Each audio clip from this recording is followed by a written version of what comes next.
सिंह पर सवार है भवानी, संकट हरनी माँ कल्याणी, जो तेरी सुमरन करता भव से पार उतरता। जय माता दी। आप सभी को दिन शुभ हो और माता रानी की कृपा आप सभी पर बनी रहे। आज माँ भगवती की अपार कृपा से हम सभी श्री दुर्गा सप्तशती के 7वें दिन के अध्याय 10 और 11 का श्रवण करने जा रहे हैं। इन अध्यायों में माँ दुर्गा के दिव्य रूप, उनकी अनंत शक्ति और भक्तों पर उनकी कृपा का विस्तार वर्णन किया गया है।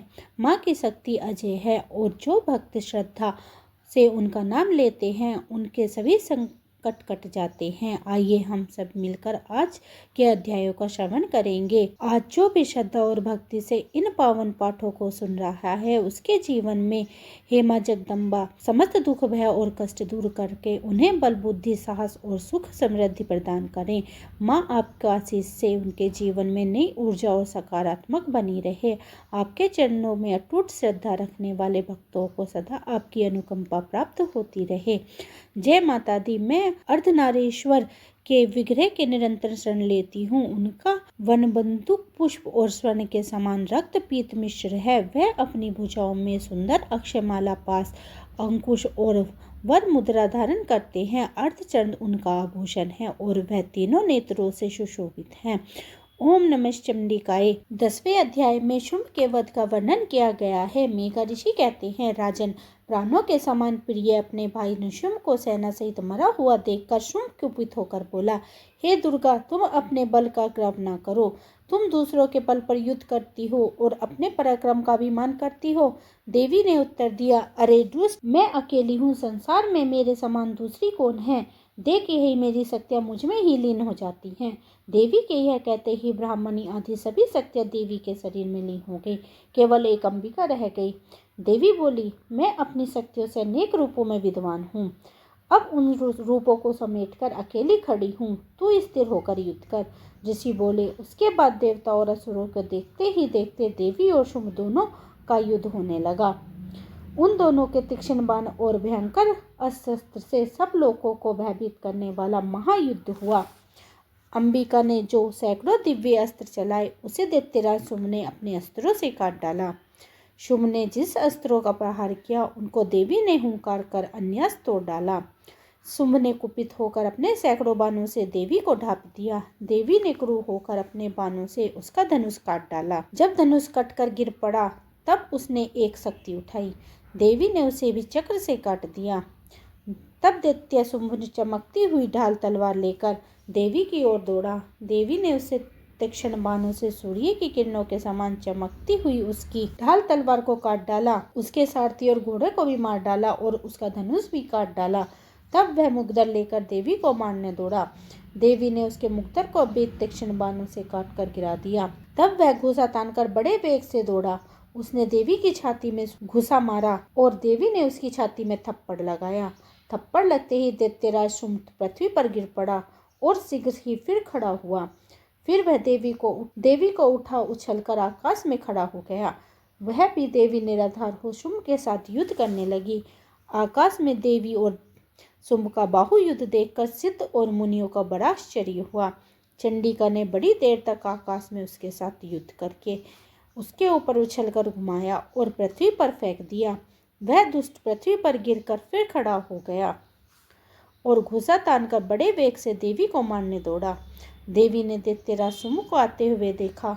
उसकी छाती में शूल मारकर पृथ्वी पर गिरा दिया। देवी के शूल से घायल होकर शुंभ मर गया और संपूर्ण पृथ्वी, समुद्र, पर्वत तथा द्वीप को कांपता हुआ पृथ्वी पर गिर पड़ा। उस दुष्ट के मरने पर संसार सुखी हो गया। सब प्राणी प्रसन्न हो गए और आकाश निर्मल हो गया।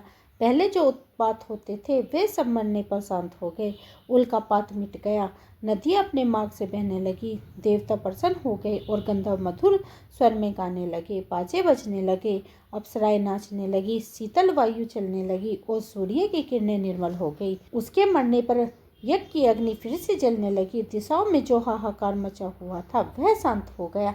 इस प्रकार शुंभ वध नामक 10वां अध्याय पूर्ण हुआ। 11वां अध्याय देवता द्वारा देवी स्तुति और देवी द्वारा वरदान तथा अवतार वर्णन। मेघा ऋषि बोले, देवी ने जब शुंभ को मार डाला तब इंद्र आदि इंद्र और अग्नि सहित सभी देवता अपने मुख के तेज से दिशाओं को प्रकाशित करते हुए अभिष्ट लाभ होने से प्रसन्न हो कात्यायनी देवी की स्तुति करने लगे।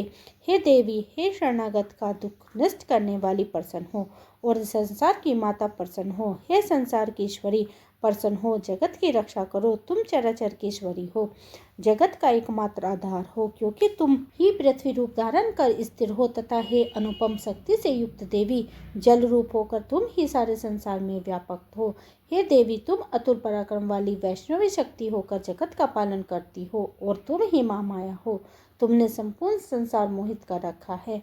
हे देवी, तुम्हारे प्रसन्नता संसार में मुक्ति का कारण है। हे देवी, संसार में जितनी विद्याएं हैं वे सब तुम्हारी ही हैं और जितनी स्त्रियां हैं वे सब तुम्हारा ही अंश है। तुम अकेली ही संपूर्ण जगत में व्यक्त हो। हे देवी, इसके सिवा हम लोग और क्या आपकी स्तुति करें। तुम सब प्राणियों में स्थिर हो। जो कोई तुम्हारी स्तुति करता है उसे स्वर्ग और मुक्ति देती हो। हम किन शब्दों में तुम्हारी स्तुति करें। तुम सब प्राणियों के हृदय में बुद्धि रूप से स्थिर हो। तुम स्वर्ग एवं मोक्ष प्रदान करने वाली हो। हे देवी नारायणी, हम सब तुमको नमस्कार करते हैं। तुम विश्व के संहार में रुद्र रूप शक्ति हो। तुम ही क्षण मुहूर्त आदि काल रूप होकर हर वस्तु में परिणाम अंत कृतिका हो। तुम्हें नमस्कार है। हे मंगल रूपाणी, तुम सब मंगलों को देने वाली हो। हे शिवे, सब परियोजनाओं को सिद्ध करने वाली, सबको शरण देने वाली, 3 नेत्रों वाली हो। हे नारायणी, हम सब तुमको नमस्कार करते हैं। संसार की सृष्टि, स्थिति और विनाश की शक्ति तुम ही हो। तुम नित्य और सब गुणों की आधार हो। हे गुण में, हे नारायणी, हम लोग तुमको नमस्कार करते हैं। तुम शरण में आए हुए दीन जनों की दुख से रक्षा करती हो, सबका दुख दूर करती हो। हे देवी, हे नारायणी, हम लोग तुमको प्रणाम करते हैं। तुम ब्राह्मणी रूप धारण करके हंस युक्त विमान पर बैठकर कुशा से जल छिड़कती हो। हे देवी नारायणी, हम तुमको प्रणाम करते हैं। तुम महेश्वरी रूप धारण करके त्रिशूल, चंद्र और सर्प धारण करती हो तथा बैल पर सवार होती हो। हे नारायणी, हम लोग तुमको प्रणाम करते हैं। तुम कुमारी रूप धारण करके मोर पर सवार होकर महाशक्ति धारण करती हो। हे पाप रहिते, हे नारायणी, हम लोग तुमको प्रणाम करते हैं। तुम वैष्णवी रूप धारण करके शंख, चक्र, गदा और धनुष धारण करती हो। हे नारायणी, प्रसन्न हो, हम लोग तुमको प्रणाम करते हैं। तुम बहरे रूप धारण करके हाथ में महाचक्र लेकर दांतों से पृथ्वी का उद्धार करती हो। हे कल्याणी, हे नारायणी, हम लोग तुमको प्रणाम करते हैं। तुम भयानक नरसिंह रूप धारण करके तीनों लोकों की रक्षा के लिए दैत्यों का वध करती हो। हे नारायणी, हम लोग तुमको प्रणाम करते हैं। तुम इंद्र की शक्ति हो, कीर्ति धारण करके हजारों नेत्रों से शोभित होकर महाप्रज लेकर वृत्तासुर का विनाश करने वाली हो। हे नारायणी, हम लोग तुमको प्रणाम करते हैं। तुम शिवदूती का रूप धारण करके दैत्य का बल नष्ट करती हो, भयानक रूप धारण करके महाशब्द करती हो। हे नारायणी, हम लोग तुमको प्रणाम करते हैं। तुम दाढ़ों के कारण विकराल भयावनी सूरत, मुंडमाला पहने चंड का विनाश करने वाली चामुंडा रूप हो। हे नारायणी, हम लोग तुमको प्रणाम करते हैं। तुम लक्ष्मी, लज्जा, महाविद्या, श्रद्धा, पुष्टि और सौधा रूपानी हो। महारात्रि और महामाया तुम ही हो। हे नारायणी, तुम्हें प्रणाम है। तुम मेधा, सरस्वती, ऐश्वर्य, सत्य, रज और तमोगुण रूपानी हो। हे ईश्वरी, हे नारायणी, प्रसन्न हो। तुम सर्वरूपानी, हे सर्वरूपानी, हे सर्वेश्वरी, हे सर्व शक्तियों वाली दुर्गे, भय से हम लोगों की रक्षा करो। हे दुर्ग देवी, तुम्हें प्रणाम है। तीनों नेत्रों से शोभित तुम्हारा सुंदर मुख सब प्रकार के भय से हमारी रक्षा करे। हे कात्यायनी, हम लोग तुमको प्रणाम करते हैं। हे भद्रकाली, असुरों का नाश करने वाली, तुम्हारा भयानक त्रिशूल भय से हम लोगों की रक्षा करे। हे देवी, जिसका शब्द संसार भर में फैलकर दैत्यों का तेज नष्ट करता है, वह तुम्हारा घंटा पुत्रों के समान हम लोगों के सब पापों से रक्षा करे। हे चंडी के, असुरों की रुधिर और चर्बी से लथपथ है चमकता हुआ तुम्हारा खड़ग हम लोगों का कल्याण करे। हम लोग तुमको प्रणाम करते हैं। जब तुम प्रसन्न होती हो तब सब रोगों का नाश कर देती हो और जब रुष्ट होती हो तो तब सब अभिष्ट काम को नष्ट कर देती हो। तुम्हारे आश्रित मनुष्यों को दुख नहीं होता और जो तुम्हारा आश्रय लेते हैं वे दूसरों को आश्रय देने योग्य हो जाते हैं। हे देवी, तुमने अनेक रूप धारण करके देशद्रोही असुरों का विनाश किया है। यह काम तुम्हारे सिवा और कौन कर सकता है। 14 विद्या, 4 वेद, 6 शास्त्रों और ज्ञान रूपी दीपक से होने पर भी इस संसार को ममता रूपी घोर अंधकार के गड्ढे में तुम्हारे सिवा और कौन घुमा सकता है। जहाँ राक्षस, वैसीले, सर्प, शत्रु और चोर होते हैं, वहाँ तथा समुद्र और दानव नल में तुम्हें स्थिर होकर संसार की रक्षा करती हो। तुम विश्वेश्वरी हो क्योंकि विश्व का पालन करती हो। तुम विश्वात्मिका हो क्योंकि विश्व को धारण करती हो। ब्रह्मा, शिव, विष्णु और महेश जो इस विश्व के स्वामी हैं, वे भी तुम्हारी वंदना करते हैं। जो लोग तुम्हारे विनीत भक्त हैं, वे संसार को आश्रय दे सकते हैं। हे देवी, जिस प्रकार तुमने इस समय असुरों को मारकर हम लोगों की रक्षा की है, उसी प्रकार सर्वदा शत्रुओं के भय से हमारी रक्षा करती रहो और संपूर्ण जगत के पापों को नष्ट करके उत्पात करने वाले विघ्नों को दूर करो। हे देवी, हे संसार का दुख हरने वाली, तीनों लोकों के निवासी तुम्हारी पूजा करते हैं। हम लोग बार बार तुमको प्रणाम करते हैं। तुम प्रसन्न होकर हमको वरदान दो।